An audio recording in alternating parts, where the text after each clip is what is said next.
My name is Jo McCall, and today we're going to be talking about ISBN numbers, why you need them, where to use them, how to get them, why cheaper isn't always better. So we're going to hop into that today. We'll touch a little bit on barcodes, why you would need one, but honestly, for the most part, you don't.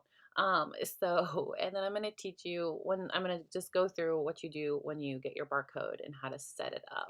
So let's get started. So the first thing that we're going to talk about, obviously, is going to be buying those ISBN numbers. So what are they for? ISBN numbers, as it states here, it's a unique identifier for a book or other book-like product, like an audiobook or an ebook, that specifies its format, edition, and the publisher. So the format would be obviously ebook, paperback, hardback, audiobook. Your edition number would be what edition is it? How many times have you redone it? Now, albeit I'm a bit of a cheat when it comes to this. I don't change the ISBN number with editions unless I'm completely 100% rehauling it. And that means like not just like I changed the cover a bit and I like did some typos. No, I actually literally like if I do a complete rehaul on the inside, like if I had like developmental editing or line editing or something like that I didn't have before, and it's a huge change and a huge difference. Yes, I will change it. I admit that even when I change my cover, I don't buy a new ISBN number, mostly because right now, like I'm transitioning my books to wide, so I've actually waited until I know this is exactly what I want and did it on KDP before moving it wide, because even though it's really easy to unpublish a book on Barnes and Nobles, it's really easy to unpublish a book on Amazon. It's a couple of clicks. It is not easy to do that on Ingram. You have to contact them. You have to tell them why you want to unpublish it. It takes sometimes like a week or two to do it, and it's not fun. So before I put any of mine like fully on Ingram, like I wanted to make sure that I have it exactly the way I want to. And we're actually going to be doing discrete covers today on my other channel, Wicked Gypsy Design. So if you want to see how to put a book together fully from beginning to end with Vellum and how I do it, I'm going to show you all the tips and tricks that I use in Canva and things like that. Feel free to head over to that channel. That's going to be up by tomorrow. So, and then the publisher. Now, remember, a publisher, you don't have to have it doesn't have to be an LLC, but the publisher you pick, make sure that's a publisher if you were to create an LLC down the road, which I always highly recommend, so that if you get sued, they can't take your car, because that's your personal vehicle, not your business vehicle. But in some states, it can be expensive. In California, doing an LLC is ridiculously pricey. Try doing it in another state. Whereas here in Washington, I think it's around like $200. It's not all that bad, but I make sure that the publisher name that I put down, which for me is Wicked Romance Publication, which does all my spicy books. I wanted to, I wanted to be there so I don't have to figure out how to change it later when I'm not that publisher anymore. So ISBN numbers they're going to improve the likelihood of your book to be found. People can search by it on Amazon. It's called an ASIN, which is similar. Now, here's the thing. If you are only publishing on Amazon, you do not need one of these. If you are only publishing on Barnes& and Nobles, you technically don't need one of these. If you're doing just Amazon and Barnes& and Nobles, you don't need one of these. I would take advantage of their free ISBNs. It's cheap. It's easy. I will actually admit that I do not put, except for my discrete covers, I actually don't use the ISBNs on Amazon or on Barnes and Nobles. And here is the reason why. One, Amazon KDP. I'm in the KU program. I link my paperbacks to it. You can put your own ISBN number in. I just don't. I don't really see a point in it. Honestly, I take advantage of their free ISBNs because it saves me money. I have a lot of books to put out wide, and if I can take advantage of not having to like put it everywhere, like, and update it, because I put all of my stuff on Amazon before I started buying ISBNs to go wide. I don't have to go in and change the formatting to put the new ISBN number. You have to unpublish your paperback, unlink your paperback, and then create an entire new one. It's a lot of work. I am lazy and I don't like that. So I keep it exactly as it is. Now with Barnes and Nobles and Ingram share the same system. So, if you were planning on publishing on Barnes and Nobles and you use your ISBN number that you just bought, all shiny and new from Bowker's, and then you go and try to use that same ISBN number with Ingram Sparks, it's going to give you an error message that says that that ISBN number is already in use. Now, most people might not know this, but Barnes and Nobles and Ingram share the same system because Barnes and Nobles uses Ingram to print their books for print on demand. So if somebody's telling you, well, I don't like the way Barnes and Nobles prints, well, then there doesn't really matter because you can print with Ingram and it's going to come out the exact same way. So that is the caveat. And if you try to do Ingram and then Barnes and Nobles, it's going to give you the same error on Barnes and Nobles. So Barnes and Nobles has a solution on this because Barnes and Nobles understands that, well, compared to the 40 to 45% that Ingram Sparks offers you, not to mention the price of their printing, Barnes and Nobles offers 55% for their paperbacks. And their payout schedule is a lot better, whereas Ingram is like every quarter. Barnes and Nobles has a lot better payout schedule. So I always take that over. So what Barnes and Noble says is Barnes and Noble says what you can do is you can use their free ISBN number to place your book on their site, and then use your paid one to do Ingram Sparks. And then when Ingram Sparks decides that it's going to put your book up on Barnes and Noble, despite the fact that it's already there, Barnes and Noble said, hey, just email us with the ISBN number of the Ingram Sparks one and we'll take it down from our website so we don't have double. Why not? Otherwise, you would, if you wanted to go directly through Barnes and Nobles, you would have to use another fresh ISBN number. I did that my first time around. I highly regret it. But that's fine because it's no longer in that it's no longer in that system. I am hoping that once I take it down from Amazon, I can reuse it. If not, I'm gonna cry. That's $125 loss. It's actually technically $29.50, but still, it makes me want to cry. So just know that that is an option for you. Always take advantage of those free ISBN numbers because why not? So here's the Bowker is one of the only authorized dealers that has like the best options for ISBNs. Is Bowker's. Now, Bowker's does have authorized retailers of ISBNs, but always be careful and read the fine print. So, for example, you could go to ISBN services.com. This looks great, right? Oh my gosh, so you can get a basic ISBN for $18.99. What? How cool is that? But here are the cons. One, you can't put your own media name underneath. Well, it's going to be Prime Media eLaunch LLC is listed as the publisher. I don't want somebody else other than who I'm going through, like say Amazon, because that's who like I do to have my publisher, have the publisher name there. And then two, look where when it says incompatible services, Kindle for print editions, Lulu, Amazon Seller Central FBA, and Ingram Sparks. The main ones that we all go through are literally not able to be used with these ISBN numbers. Why? I'm not really sure. I have a feeling it's because of the pre-printed publisher name. Now, if you're not planning on going through any of these people, have at it. But again, I don't feel comfortable putting anybody else's publisher name that is not somebody that I'm literally publishing on their platform to be. Because if you even look at like Amazon, if you take a look at, say, my Shattered Pieces book,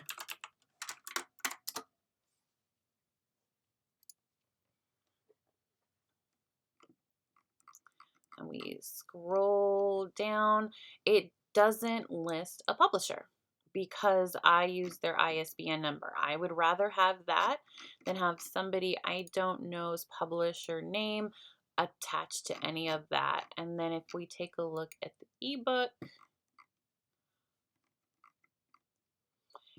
publisher is just listed as independently published, and it's gonna say this same wow, I never looked at the ranking of paperbacks. Dang.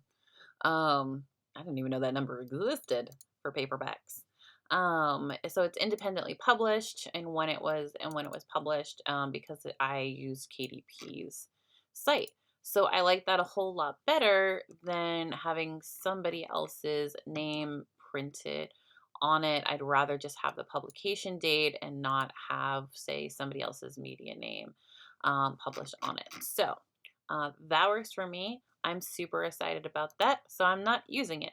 Now, here is the other one, custom ISBN number. So here you can see, like, you can get these $18.99 ones in a bulk discount, but again, you can't use them anywhere. Now, these 109 ones are exactly the same, basically, as Bowker's. The only difference is it's going to take 1 business day for you to get them. I didn't have that issue with Bowker's because you insert everything manually yourself. You get your company name listed, but here is the problem. You can't buy them in bulk.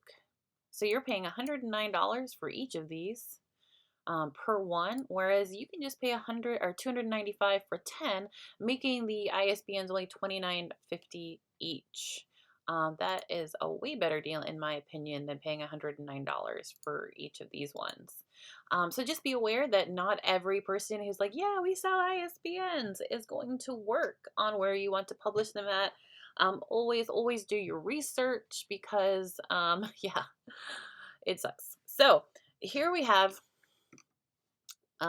where, like, how, well, basically they're bundles, right? So I always usually purchase the 10 ISBNs. It's just way easier. It's 290 or 29.50, 290, 295 together, but 29.50 per one. They never expire. So how awesome is that? I like that. Whereas when you're getting it's 125. Like, eh. Per one. Like, I guess if you're publishing 2 books in your entire life, maybe that's a better deal for you, but not for me. So 100, 575 one day. And then 1,500 for like 1,000. Yeah, if only. When the day I can buy 1,000 ISBNs, I'm shouting it from the rooftops to anybody who will listen. Barcodes. So barcodes are interesting, right? You do not need a barcode if you're going through KDP, Ingram, Lulu, Barnes and Nobles, any of the major self-publishing places, Drafted Digital. Where you need a barcode is for places such as maybe foiled print, like places that basically, like, you can print your book, but you can't publish it. Like, it's like, I want this special foiled edition of my book, and it's going to be awesome. And I'm going to sell it on my website and give it in book boxes, do it at signings, but it's not available anywhere else. Then you would need to probably buy a barcode in some of those places. Some of them might provide, if you have the ISBN number, they might provide it. Now, I do not recommend buying any of these packages. Because like 10 ISBNs, you're only getting like 5 barcodes and 1 QR plus code, which I've never really make your printer book interactive. Yeah, I've never seen that. That's weird. I have no idea what that's about. I'm not even pretend. Look it up. Google. 10 ISBN codes, 1 barcode, like $320. Like, no way. 1 ISBN, 1 barcode is 125 or 150. And that's because it's 125 and a barcode is 25. Whereas if you buy the 10, you can actually buy a separate barcode for $25 because I can guarantee you, and like I said, unless you're privately printing, you're not going to need a barcode. So why not save it for the one to save that money and just buy one for the one that maybe you're like, well, I really want to do a special foiled print edition for this. And do it that way.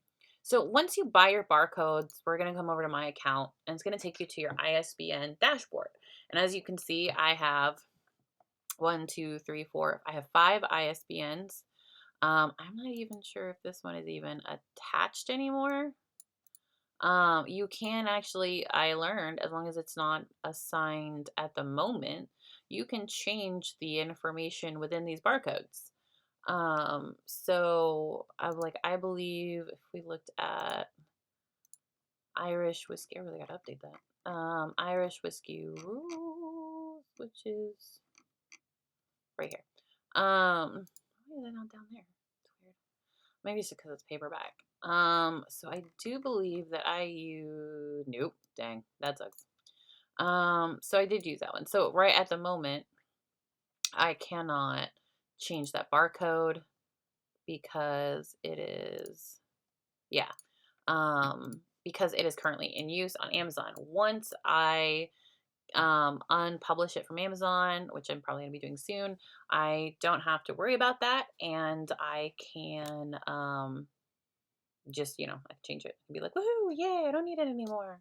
And I believe I can change it as long as it's not currently assigned to a book that is published. So, like, none of these here are published. This one was Hunted by Them, which was the one that I was doing with a whole bunch of other authors in a multiple author project. But I realized that I'm not going to be putting that anywhere other than maybe Barnes and Nobles, and I can do that for free. So I take up an ISBN number. It's kind of weird because when you have multiple author projects, even though it's technically like it's not a shared world, that can get kind of weird. So I was like, you know what? I don't think I'll end up putting that one on Ingram, but I'll probably put it on Barnes and Nobles and Amazon. So let's go into this one. I'm not going to change anything. So when you click on the identifier and you want to put information with your book, this is where it's going to take you. So basically your book title. Now what's important in this is you have to make sure this book title and subtitle match exactly what is on Amazon, which this changed.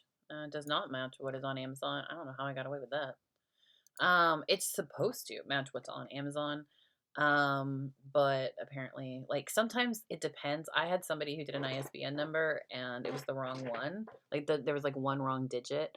And she got away with it until she went to update it. So always know that Amazon is human and they don't always pay attention. And then sometimes they're like, your book has a smeg scene in it and we're going to put it in the dungeon. It happens, like, it's hilarious. And so it always depends on who you get. Honestly, like, you could have the snobbishest of snobs when it comes to somebody reviewing your book, and they will just red flag it everywhere. So the book title, the subtitle, really the most important one is actually your name. And that's what's gonna trip you up. I had that issue with a friend of mine, and it's because she had a space after her name here, but not a space after the name there. It was kind of funny. I made her want to cry, kind of way funny. I felt bad about it. Like, I'm so sorry. Like, that sucks. So then you can put the description of your book. Nobody's going to see it. I never do. It's not required. The medium format, right? So, if it's going to be print or ebook, I can't change this now because it's already been assigned. So you just put print or electronic version. The format, obviously paperback or hardback under print. The next is subjects and genre. I can't change these, but this is basically where you're going to put what it belongs into. And they're very limited, so don't get super like, oh my God, more categories. This is not like Amazon. Again, it's just detailed information, right? I used to work at Barnes and Noble. So the devices that they use to scan the back of the book, that ISBN number and that barcode, it's going to drag up. This is what it's going to drag up. It's going to basically tell them where the book goes. So I always recommend that even though your book is action and adventure romance, if there is not a theme for that, make sure that you're not just putting it under action adventure, because then that's where it's going to be, which might be good. Or it might get you the Karen that picks it up thinking that it's some cool, like, Indiana Jones thing. And then she's like, oh my gosh, there's sex scenes in it. It happens. I'm still trying to figure out how Willow Winters gets her book in the Bible section, because I would love to figure that out. And then contributors. Automatically, you're going to have, your name as a contributor if you're the author. If you're a publishing company and you're helping other people publish their books, and then this would be whoever the person is. You can put biography. I don't really care to do that. It's not required. I'm not putting it. The author, of course, if you're the author or the editor or who it's abridged by, adapted by, anything like that, you can add those. You can put more than one contributor. And then the pricing, Wicked Romance, when it was published, active record, target audience. I'm actually going to change this. I've been changing these. So don't get too caught up on this. They don't give you a lot of options. Obviously my book is not young adult. I really don't want it to get put there. So I usually do like college audience or something like that. It is what I've been doing. I was doing trade, but I was like, I think I'm gonna do college audience. So that somebody when they look at it, they can see, oh, cool. That it's for that college audience. You're gonna set the dollar amount. Some of mine are off. But again, like I mean, it that's gonna change depending on where I put it. I try to keep these matching to Ingram Sparks. Um, and so like with Ingram Sparks, I try to make sure these are up to date, but I don't use these ISBN numbers for Barnes and Nobles and Kindle and stuff. So like it doesn't, I'm not really worried about it. Um, doesn't not that huge of a deal. So that is how you set up your ISBN number. And then if you head on over to Wicked Gypsy Designs, I'm going to show you how I apply these into my copyright pages. And I'm going to be showing you how to do a front to like beginning to end, putting together my discrete novel of Shattered Pieces to get that out. I've got a couple of them I have to get out so I can try and get them into my signing for Vegas. It might happen, it might not.